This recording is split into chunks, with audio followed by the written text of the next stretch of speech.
Hello' friends, welcome back to my YouTube channel. মই অনুৰাগ শৰ্মা আপোনালোক সকলোকে পুনৰবাৰ স্বাগতম জনাইছোঁ মোৰ ইউটিউব চেনেলটোলৈ।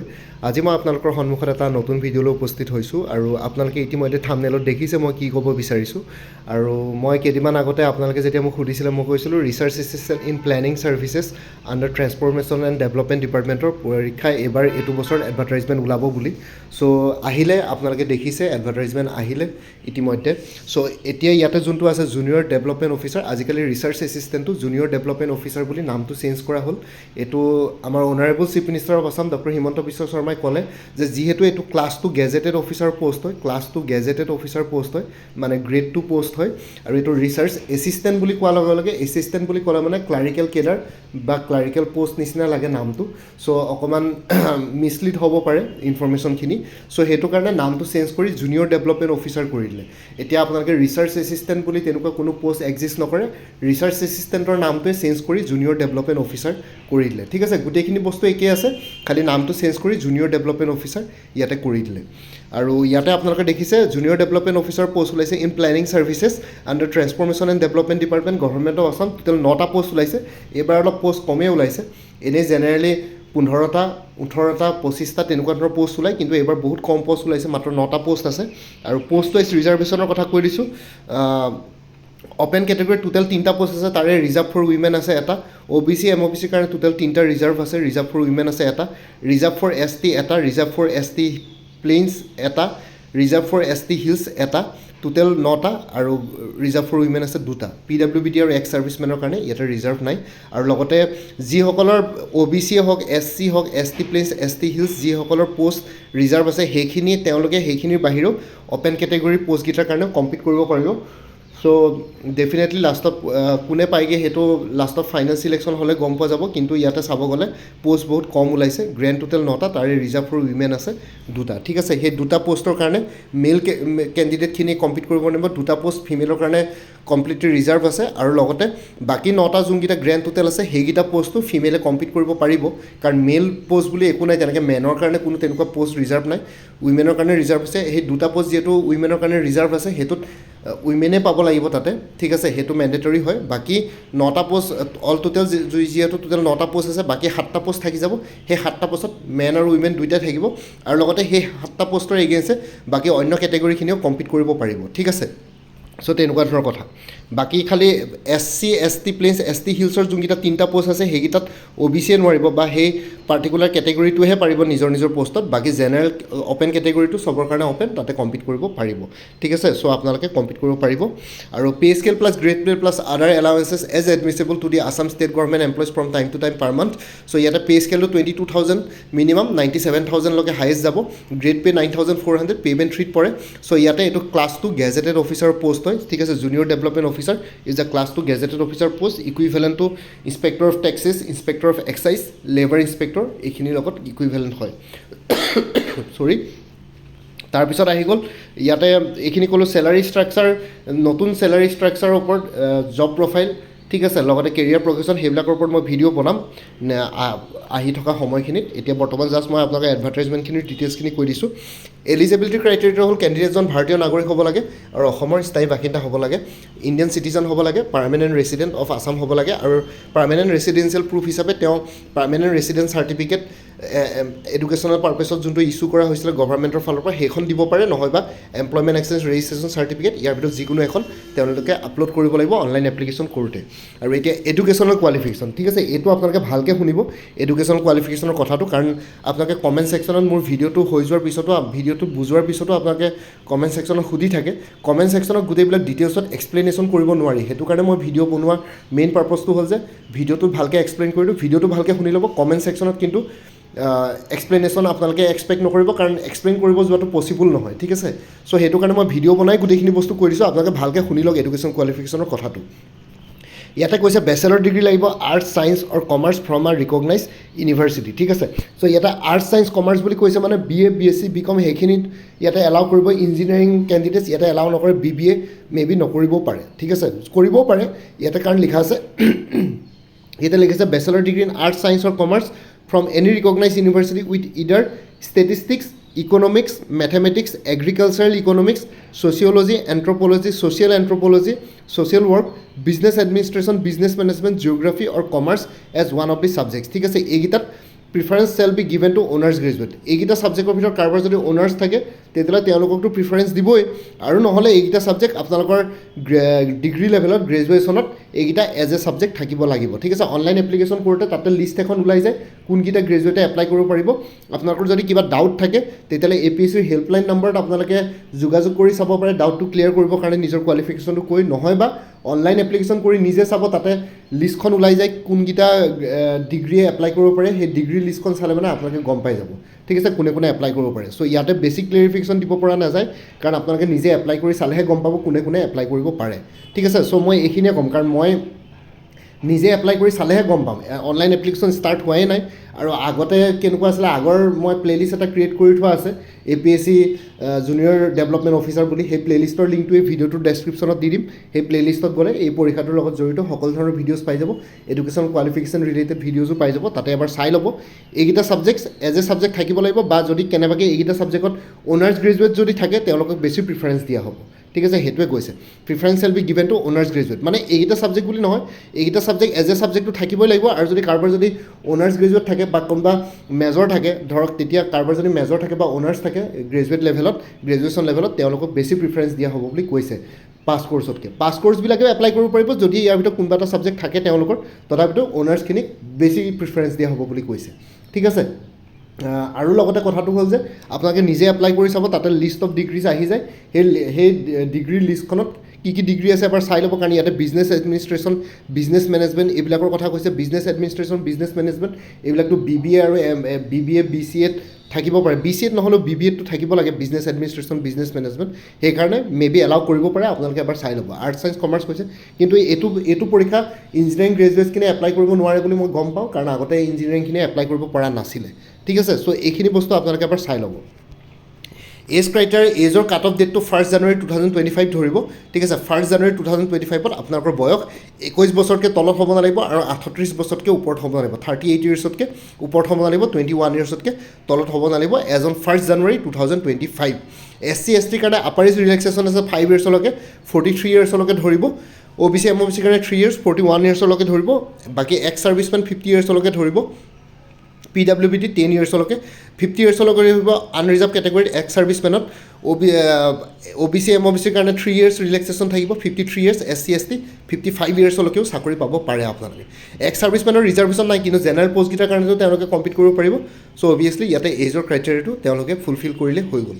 আৰু বাকী PWBDৰ কাৰণেও ইয়াতে পষ্ট ৰিজাৰ্ভ নাই, কিন্তু তেওঁলোকে জেনেৰেল পষ্টৰ কাৰণে কম্পিট কৰিব পাৰিব। চ' সেইটো কাৰণে 10 years irrespective of SC ST OBC UR category relaxation আছে। বাকী বয়সৰ প্ৰুফ হিচাপে, এজৰ প্ৰুফ হিচাপে আপোনালোকে ক্লাছ 10 বা ক্লাছ 12ৰ এক্সামিনেশ্যনৰ এডমিট কাৰ্ড, পাছ চাৰ্টিফিকেট বা মাৰ্কশ্বিট, য'ত আপোনালোকৰ ডেট অফ বাৰ্থ, এজ মানে বয়সটো ক্লিয়াৰলি মেনশ্যন আছে, সেইখিনি আপলোড কৰিলেই হ'ল। PWD কেণ্ডিডেটছৰ কাৰণে আপোনালোকে কম্পিটেণ্ট অথৰিটিৰ পৰা PWD কেণ্ডিডেটছ কি বুলি কয় প্ৰডিউচ কৰিব লাগিব চাৰ্টিফিকেট। ইয়াতে যিহেতু ৰিজাৰ্ভেশ্যন নাই, চ' ইটছ অফ ন' ইউজ, আপোনালোকে জেনেৰেল কেটেগৰীটো এপ্লাই কৰিব পাৰিব। গভৰ্ণমেণ্ট এমপ্লয়িজখিনিৰ কাৰণে ইয়াতে লিখিছে আপোনালোকে এখন চাৰ্টিফিকেট দিব লাগিব, যদিহে আপোনালোকে গভৰ্ণমেণ্টৰ আণ্ডাৰ পাৰ্মানেণ্ট বা temporary, casual, adhoc, daily wages, hourly paid, contract বেচিছত যদি চাকৰি কৰি আছে, তেতিয়াহ'লে আপোনালোকে এখন নিজৰ এমপ্লয়াৰৰ পৰা এখন চাৰ্টিফিকেট ইছ্যু কৰাব লাগিব যে মই এই অমুকটো ডিপাৰ্টমেণ্টত চাকৰি কৰি আছোঁ। সেইখন আপোনালোকে অনলাইন এপ্লিকেশ্যন কৰোঁতে ইয়াতে আপলোড কৰিব লাগিব। আৰু ন' অবজেকশ্যন চাৰ্টিফিকেট লাগিব, যদিহে আপোনালোকে পে' প্ৰটেকশ্যন কণ্টিনিউৱেশ্যন ইন ছাৰ্ভিচ বিচাৰে, তেতিয়াহ'লে ন' অবজেকশ্যন চাৰ্টিফিকেট কম্পিটেণ্ট অথৰিটিৰ পৰা ইছ্যু কৰা আপোনালোকে আপলোড কৰিব লাগিব এইখিনি ৰিলেভেণ্ট চাৰ্টিফিকেট। ঠিক আছে, আৰু লগতে স্মল ফেমিলি নৰ্মছটো আপোনালোকে APSCৰ ৱেবছাইটত গ'লে মানে ফৰ্মছ এণ্ড ডাউনলোডছত small family norms form A এখন পাই যাব, সেইখন ডাউনলোড কৰিব। ডাউনলোড কৰি পেলাই প্ৰিণ্ট আউট কপি উলিয়াব। প্ৰিণ্ট আউট কৰি পেলাই আপোনালোকে নিজে পেনেদি ফিল কৰিব গোটেই ইনফৰ্মেশ্যনখিনি। তাৰপিছত সেইখন ফিল কৰি পেলাই ফটো মাৰি পেলাই PDF বনাই পেলাই অনলাইন এপ্লিকেশ্যন কৰোঁতে আপলোড কৰি দিব লাগিব। চ' ইয়াতে starting date of online application হ'ল 25 মাৰ্চ 2025, 25 মাৰ্চৰ পৰা ষ্টাৰ্ট হ'ব, মানে নেক্সট টিউজডেৰ পৰা। আৰু ক্লজিং ডেটটো হ'ল 24 এপ্ৰিল 2025। ঠিক আছে, 24 এপ্ৰিললৈকে আপোনালোকৰ ডেট আছে এপ্লাই কৰা। আৰু ফি পে'মেণ্টৰ লাষ্ট ডেটটো হ'ল 26 এপ্ৰিল 2025, 26 এপ্ৰিললৈকে আপোনালোকে অনলাইন এপ্লিকেশ্যনৰ ফি পে' কৰিব পাৰিব। আৰু অনলাইন এপ্লিকেশ্যনৰ কি বুলি কয় ফিবিলাক ষ্ট্ৰাকচাৰবিলাক হ'ল জেনেৰেলৰ কাৰণে application fee plus processing fee plus taxable amount 297.20, OBC MOBC কাৰণে 197.20, SC ST BPL আৰু PWBD কাৰণে 47.20, ঠিক আছে। চ' এইখিনি হৈ গ'ল ডিটেইলছ। বাকী আৰু ইয়াত ক'বলগীয়া একো নাই। কোনোবা যদি ইলিজিবল আৰু ইণ্টাৰেষ্টেড কেণ্ডিডেটছ আছে তেওঁলোকে এপ্লাই কৰিব পাৰে। বাকী আপোনালোকৰ এডুকেশ্যনেল কোৱালিফিকেশ্যনটোৰ লগত যদি কিবা ডাউট থাকে এই টেকনিকেল টেলিফোনিক নাম্বাৰটোত আপোনালোকে কল কৰিব পাৰে 1800-212-118866, ঠিক আছে। আই এম ৰিপিটিং এগেইন 1800-212-118866, ঠিক আছে। ইয়াতে আপোনালোকে help desk number, payment related issues বা তেনেকুৱা ধৰণৰ কিবা হ'লে মানে এই নাম্বাৰটোত কল কৰি তেওঁলোকৰ লগত যোগাযোগ কৰিব পাৰে 10 AM to 6 PM on all working days, ঠিক আছে। আৰু লগতে আপোনালোকৰ যদি কিবা বেলেগ ইছ্যু থাকে অনলাইন এপ্লিকেশ্যন কৰোঁতে তেতিয়াহ'লে এই ইমেইল আইডিটো পইণ্ট নম্বৰ 24 যে দি আছে cceapc@gmail.com, ইয়াতে আপোনালোকে জনাব পাৰে। নহ'লে এটা কণ্টেক্ট নম্বৰ দি আছে 1800-572-2343। I am repeating again 1800-572-2343। এইটো নাম্বাৰত আপোনালোকে কণ্টেক্ট কৰি তেওঁলোকৰ লগত যোগাযোগ কৰিব পাৰে। 10টা বজাৰ পৰা 5টা বজালৈকে ৱৰ্কিং ডেইজত এইটো নাম্বাৰ অ'পেন হৈ থাকে। আপোনালোকে কথা পাতি ছল্ভ কৰি ল'ব পাৰে। কাৰণ আপোনালোকে কমেণ্ট ছেকশ্যনত মোক সুধি থাকিলে মই ডাইৰেক্টলি একো ক'ব নোৱাৰোঁ, কাৰণ অফিচিয়েল নটিফিকেশ্যন যি লিখা আছে সেইটোৱে। মই যিমানখিনি ক'ব লাগে ক'লোঁ।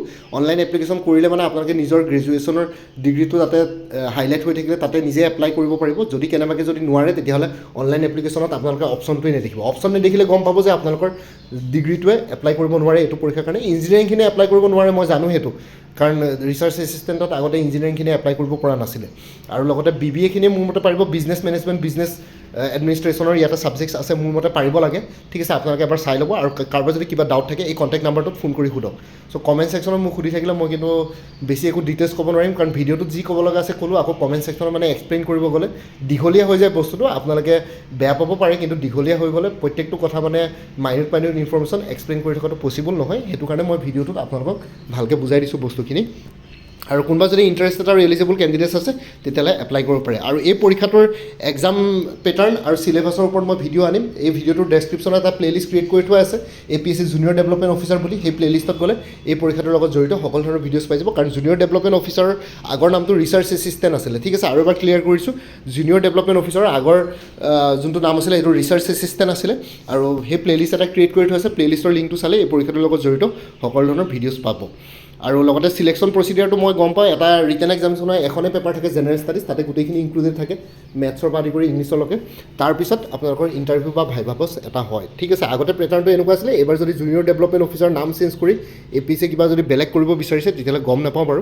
এজ অফ নাও তো আপোনালোকে আগৰ চিলেবাছত প্ৰিপেৰেশ্যন কৰা ষ্টাৰ্ট কৰি দিব পাৰে, কাৰণ APSCৰ জেনেৰেল ষ্টাডিজ পেপাৰখনৰ মোৰ ৰুলে চিলেবাছ চবৰে লগত একেই থাকে, ঠিক আছে। ত' কোনোবা যদি ইণ্টাৰেষ্টেড আৰু এলিজিবল কেণ্ডিডেটছ আছে তেনেহ'লে এপ্লাই কৰিব পাৰে। আৰু ৰিচাৰ্চ এছিষ্টেণ্টৰ কি বুলি কয় জোনবিলাক হ'ল শিলচৰ, যোৰহাট, নগাঁও, তেজপুৰ, কোকৰাঝাৰ, গুৱাহাটী। এই 6টা জোনত আপোনালোকৰ পৰীক্ষা অনুষ্ঠিত হ'ব। APSCৰ অভাৰঅল এই 6টা জোনেই থাকে। তাৰপিছত যিমানখিনি ডিষ্ট্ৰিক্টছ পৰিছে কভাৰ কৰে। কিন্তু কেনেবাকৈ যদি কেণ্ডিডেটছ কম হয় গুৱাহাটীতো পৰীক্ষা অনুষ্ঠিত কৰিব পাৰে, কাৰণ এবাৰ গুৱাহাটীত কৰিছিলে কিন্তু বাকীকেইদিন বেলেগ বেলেগ ডিষ্ট্ৰিক্টতো চেণ্টাৰ পৰিছিলে। চ' সেইটো কাৰণে ক'ব নোৱাৰি, নাম্বাৰ অফ কেণ্ডিডেটছৰ ওপৰত ডিপেণ্ড কৰিব, ঠিক আছে। চ' এইখিনিয়ে ক'ব আছিলে, যিখিনি ক'ব আছিলে মোৰ এই পৰীক্ষাটোৰ লগত জড়িত। আৰু বাকী আপোনালোকে যদি প্ৰিপেৰেশ্যন কৰি আছে তেতিয়াহ'লে ইনস্পেক্টৰ অফ লিগেল মেট্ৰলজি জেনেৰেল ষ্টাডিজৰ এটা ফুল কোৰ্চ এভেইলেবল আছে। যিহেতু ইনস্পেক্টৰ অফ লিগেল মেট্ৰলজিৰ পষ্ট ওলাইছে, তাতে 2খন পেপাৰ থাকিব, এখন জেনেৰেল ষ্টাডিজ আৰু এখন ছায়েন্স ৰিলেটেড ফিজিক্স কেমেষ্ট্ৰি সেইবোৰ থাকিব। চ' সেইটো কাৰণে মোৰ তাত অকল জেনেৰেল ষ্টাডিজৰ এটা কোৰ্চ এভেইলেবল আছে 150 ৰুপিছত। আৰু মই এটা বস্তু ক্লিয়াৰ কৰি দিছোঁ, আপোনালোকে আগতে যদি মোৰ পৰা কিবা কোৰ্চ লৈ থৈছিলে তেতিয়াহ'লে আপোনালোকে এইটো কোৰ্চ ল'ব নালাগে, কাৰণ আগৰ মেটেৰিয়েলছখিনিৰ লগত একেই হ'ব, MCQ ফৰ্মেটত আছে। আৰু মই যদি কওঁ APSC পৰীক্ষা আপোনালোকে দিবৰ কাৰণে অকল MCQ প্ৰেক্টিছ কৰিলে নহয়, আপোনালোকে এটলিষ্ট কিতাপবিলাক ভালকৈ থৰলি পঢ়িবলৈ পাৰিব। আৰু মোৰ কোৰ্চবিলাক যোনবিলাক আছে তাতে MCQ ফৰ্মেটত আছে বস্তুবোৰ। আপোনালোকে এইখিনি বস্তু আপোনালোকে নিজৰ প্ৰেক্টিছৰ কাৰণে ল'ব পাৰে যদি থৰলি কিতাপ পঢ়িছে। সেইটো কাৰণে দামটো অলপ কম 150 ৰুপিছত। ডাইৰেক্ট কুৱেশ্যনছ আছে। আজিকালি APSCত কি হয় ষ্টেটমেণ্ট বেছ কুৱেশ্যনছ দিয়ে, কিন্তু কথাটো হ'ল ষ্টেটমেণ্ট বেছ কুৱেশ্যনৰ গোটেই ডাঙৰ কোৰ্চ এটা বনোৱাটো পচিবল নহয়। ইয়াতে 18,000 MCQs আছে, কিন্তু মই ইমানখিনি এছুৰেঞ্চ দিব পাৰোঁ আগতে যিমান পৰীক্ষা হৈ আহিছে ষ্টেটমেণ্ট বেছ কুৱেশ্যনো মোৰ এই মেটেৰিয়েলছখিনি লৈ পেলাই তেওঁলোকৰ কমন পৰিছে। কমন মানে কি, আপোনালোকে ডাইৰেক্ট কুৱেশ্যনছ ছল্ভ কৰি লওক, মোৰ অৰ লেছ ডাইৰেক্টলি আৰু ইনডাইৰেক্টলি ষ্টেটমেণ্ট বেছ কুৱেশ্যনছবিলাকতো হেল্প হৈ যায়। চ' সেইকাৰণে কোৰ্চবিলাক লৈ পেলাই আপোনালোকে প্ৰেক্টিছ কৰিব পাৰে। 150 ৰুপিছত লিগেল মেট্ৰলজিৰ জেনেৰেল ষ্টাডিজৰ পেপাৰখনৰ কাৰণে এভেইলেবল আছে। জুনিয়ৰ ডেভেলপমেণ্ট অফিচাৰ মানে এতিয়াৰ যোনটো এডভাৰটাইজমেণ্ট ক'লোঁ ৰিচাৰ্চ এছিষ্টেণ্ট, সেইটো কোৰ্চো 175 ৰুপিছত এভেইলেবল আছে। ফুল কোৰ্চ আপোনালোকে ল'ব পাৰে, ঠিক আছে। আৰু বাকী DME পৰীক্ষা আহিছে 30 মাৰ্চত। 30 মাৰ্চত তাৰ কাৰণে ফুল কোৰ্চ এভেইলেবল আছে গ্ৰেড 3 নন টেকনিকেলৰ 325ত DME গ্ৰেড 3 নন টেকনিকেলৰ মক টেষ্ট সিৰিজ এভেইলেবল আছে 90 ৰুপিছত DME গ্ৰেড 3 নন টেকনিকেলৰ full course plus mock test series available আছে 400 ৰুপিছত বাকি APSC assistant accounts officer APDCL ACCL যিহেতু পৰীক্ষা স্কেডুল কৰা হৈছে এটাটো হ'ল 23 মাৰ্চ এটা হ'ল 6 এপ্ৰিল সো দুইটাৰ কাৰণে ফুল কোৰ্চ এভেইলেবল আছে জেনেৰেল ইংলিছ জেনেৰেল নলেজ আৰু মেথমেটিক্স ডেছক্ৰিপটিভ তিনিখন পেপাৰ পাই যাব 375 ৰুপিছত আৰু আপোনালোকে যদি কোনোবাই একাউণ্টেঞ্চি কোৰ্চ সাবজেক্ট হিচাপে ল'ম বুলি ভাবিছে তেতিয়াহ'লে এটা এক্সটাৰ্নেল লিংক শ্বেয়াৰ কৰিম তাতে 3000 মান একাউণ্টেঞ্চি ৰিলেটেড MCQs পাই যাব লগতে ষ্টেটিষ্টিক্স আৰু মেথমেটিক্স ৰিলেটেড মোৰ তাত মেটেৰিয়েলছ নাপাব কিন্তু আপোনালোকে যদি এডভেট IASৰ যোনটো APDCL ACCLৰ assistant accounts officer comprehensive test series আছে সেইটো যদি লয় 999 ৰুপিছত তাতে আপোনালোকে গোটেইখিনি সাবজেক্ট কভাৰ কৰা হ'ব এছিষ্টেণ্ট একাউণ্টছ অফিচাৰ কি বুলি কয় general English general knowledge mathematics descriptive আৰু লগতে অপশ্যনেল সাবজেক্টছ বা course subjects accountancy mathematics statistics গোটেইখিনি কভাৰ কৰি আছে 999 ৰুপিছত আৰু কোনোবাই যদি APSCৰ upcoming preliminary examination combined competitive preliminary examination 2025 genuinely দিম বুলি ভাবিছে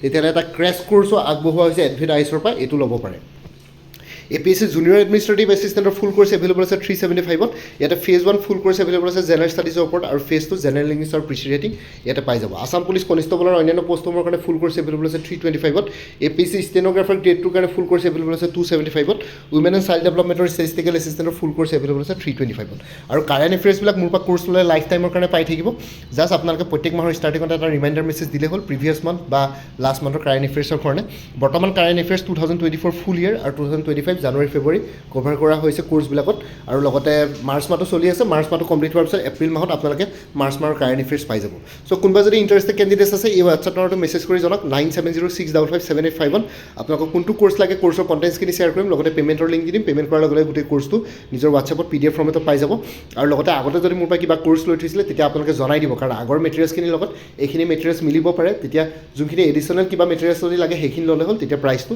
অট'মেটিকলি কমি যাব অকল এডিশ্যনেল মেটেৰিয়েলছৰ প্ৰাইচটো দিলেই হ'ল আৰু কোনোবাই যদি দুটা তিনিটা কোৰ্চ একেলগে ল'ম বুলি ভাবে তেতিয়াও জনাই দিব তেতিয়া প্ৰাইচটো কমি যাব অট'মেটিকলি আৰু লগতে ইয়াতে যোনটো হোৱাটছআপ নাম্বাৰ দি আছে এইটো অনুগ্ৰহ কৰি কল নকৰিব এইটো জাষ্ট হোৱাটছআপ মেছেজৰ কাৰণে এভেইলেবল কলৰ কাৰণে এভেইলেবল নহয় বাকী ভিডিঅ' ডেছক্ৰিপশ্যনৰ কমেণ্ট ছেকশ্যন চেক কৰক তাতে কোৰ্চখিনিৰ কথা আৰু এবাৰ উল্লেখ কৰি দিছোঁ আপোনালোকে এবাৰ চাই ল'ব পাৰিব লগতে মোৰ আৰু এটা চেনেল আছে অসম IQ বুলি সেই চেনেলটোৰ লিংকটোৱে ভিডিঅ'টোৰ ডেছক্ৰিপশ্যনত শ্বেয়াৰ কৰিছোঁ আপোনালোকে সেইটো চেনেলো ছাবস্ক্ৰাইব কৰিব পাৰিব চ' ভৱিষ্যতলৈ এনেকুৱা ধৰণৰ কম্পিটিটিভ এক্সামছবিলাক দিয়াৰ ক্ষেত্ৰত আৰু অলপ এক্সট্ৰা গাইডেঞ্চ পাই যায় বাকী APSC জুনিয়ৰ ডেভেলপমেণ্ট অফিচাৰ বুলি এটা প্লেলিষ্ট ক্ৰিয়েট কৰি থোৱা আছে সেই প্লেলিষ্টত গ'লে এই পৰীক্ষাটোৰ লগত জড়িত সকলো ধৰণৰ ভিডিঅ'জ পাই যাব আৰু বাকী মোৰ ভিডিঅ'জবোৰ চাই যদি ভাল পায় মোৰ চেনেলটো ছাবস্ক্ৰাইব কৰি ল'ব আৰু লগতে আপোনালোকৰ যিমানখিনি ফেমিলি ফ্ৰেণ্ডছ ৰিলেটিভছ আৰু চিনাকি এক্সপিৰিয়েঞ্চ আছে তেওঁলোকৰ লগত মোৰ চেনেলটো শ্বেয়াৰ কৰিব লগতে কমেণ্ট ছেকশ্যনত জনাব কিবা যদি কুৱেশ্যন থাকে ডাউট থাকে মই নিশ্চয় আপোনালোকৰ কুৱেশ্যনছ আৰু ডাউটছবিলাকৰ ৰিপ্লাই দিবলৈ চেষ্টা কৰিম বাকী আজিৰ ভিডিঅ'টো ইমানতে সমাপ্ত কৰি আপোনালোক সকলোৰ পৰা বিদায় ল'লোঁ কাইলৈ পুনৰ এটা নতুন ভিডিঅ'লৈ আপোনালোকৰ সন্মুখত উপস্থিত হ'ম তেতিয়ালৈকে ভালকৈ প্ৰিপেৰেশ্যন কৰি থাকক সকলোৱে অল দি বেষ্ট থাকিলে bye take care friends Bharat মাতা কি জয়